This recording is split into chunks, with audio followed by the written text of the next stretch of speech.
Hello everyone, good morning. কেমন আছো তোমরা? আশা করি ভালো আছো। আমিও বেশ ভালো আছি। তো দেখো আজকে রেডি সেডি হয়ে কোথায় যাচ্ছে, তার উপর দেখো ভীষণ তাড়াহুড়োও আছে।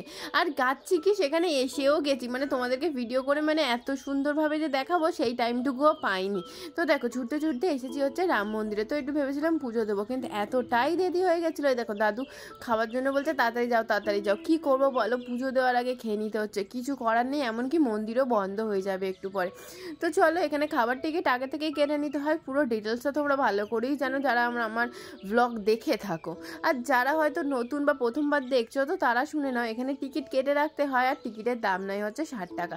আর আজকে আসতে দেরি হয়ে গেছিলো, সেটা হচ্ছে আমার মায়ের কারণে। আমার মা অনেকটা দেরি করে এসেছিলো, বাড়ি থেকে আসছিল, সেই কারণে অনেকটা দেরি হয়ে গেছে। আমার বাড়ি থেকে যাদবপুর বলতে গেলে প্রায় 2 ঘন্টা লাগে, ওই জন্য এতটা দেরি হয়ে গেছিলো। আর এদিকে দেখো ভাতও দিয়ে দিচ্ছে। আর যাদবপুরের মন্দির কিন্তু এটা বুঝতেই পারছো রাম মন্দির। তো তোমরা জানো আমরা কোন মন্দিরে আসি, কিন্তু আবার যারা নতুন তারা তো জানো না, এটা হচ্ছে যাদবপুরের মন্দির। তো এখানে দেখো ভাত প্রথমে পরিবেশন করে দিয়েছে, তাড়াহুড়োর মধ্যে এসে বসতেও পারিনি, তার আগে পরিবেশন করে দিচ্ছে। আর এদিকে দেখো সেই আমাদের বৌদি, তোমরা তো চেনোই, আমাদের স্নেহা বৌদি তো হাই করছে। আর এদিকে দেখো আমাদের স্নেহা বৌদি, মাসিমুনি সবাই। আর এই যে এই খাওয়া দাওয়াটা কি উপলক্ষে জানো? আজ এটা হচ্ছে ওর মাসিমুনি যে আছে, মাসিমুনি মানে কি ওর যে মাসি আছে তার মেয়ের হচ্ছে জন্মদিন উপলক্ষে এই খাওয়া দাওয়াটা পুজোর। তো পুজোও দেওয়া হলো, খাওয়া দাওয়া হলো, ভীষণ ভালো হলো আর ভীষণ মজা হলো। তো দেখো অ্যাট লাস্ট যে খেতে বসতে পেরেছি এটাই অনেক বড় কথা। পুজোর মানে ঠাকুরের ভোগ পাওয়াটা মুখের কথা নয়।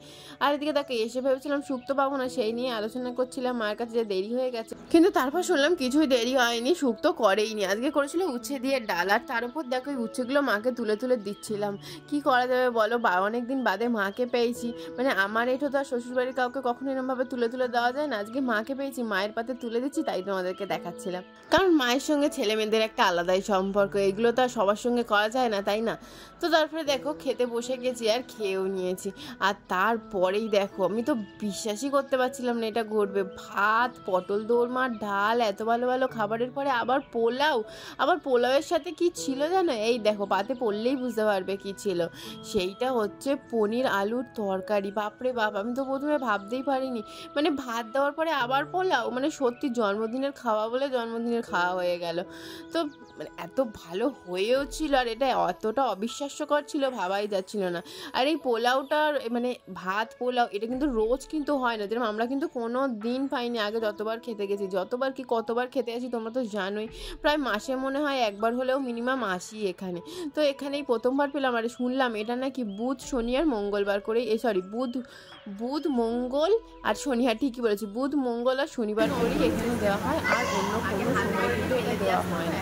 আর দেখো যে পাতা ফেলার ব্যাপারটা এটাও কিন্তু নতুন। আগে পাতা হাতে করে নিয়ে বাইরে ফেলতে হতো, এখন দেখছি ডাস্টবিন নিজেদের সামনেই চলে আসছে।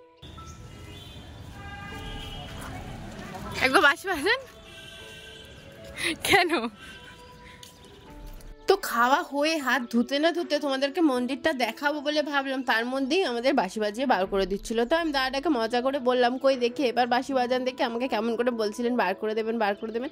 তো বলছে, দাদাটা তো হি হি করে হেসে বেরিয়ে চলে গেল। তো আমরাও সেই সুযোগে একটু মন্দিরটাও দর্শন করে নিচ্ছিলাম। না হলে তো উনি আমাদেরকে মন্দির দর্শন কি মন্দিরের আশেপাশেও যেতে দিচ্ছিলেন। ওইখানে দেখো স্নেহা বৌদি মানে আমাদের বৌদি মানে আমাদের বাড়ির লোক ছাড়া এখানে কেউ নেই, কারণ আমরাই জোর করে গিয়ে একটু মন্দিরে দর্শন করে এলাম। না হলে তো কাউকেই দর্শন করতে দিচ্ছিল না, কারণ বেরোনোর সময় হয়ে গেছে, মানে মন্দির বন্ধ করার সময় হয়েছিল। সেই দেখেই কাকিমাও সুযোগ বুঝে একটু প্রণাম করে এলো। দেখো আমরা যখন এসছি ঠাকুরের কাছে, শুধু কি খেয়ে দিয়ে চলে যাওয়া যায় বলো তো, ঠাকুরকে যদি একবার প্রণামই না করি। তো দেখো খেয়ে দিয়ে বেরিয়ে যাচ্ছিলাম, আর এদিকে দেখো মাও প্রণাম করে নিল, মাসমুনিও প্রণাম করে নিল। তো আজকের মতো ব্লগ এখানেই শেষ করতে যাচ্ছি। তো তোমাদের কি করবে, ভালো লাগলে প্লিজ লাইক শেয়ার আর সাবস্ক্রাইব করতে একদম ভুলবে না, কারণ আমার কিন্তু সাবস্ক্রিপশন কমে যাচ্ছে। আর তোমরা দেখছো একটা লাইকও করছো না, কমেন্ট তো বাদই দাও, একদমই করছো না।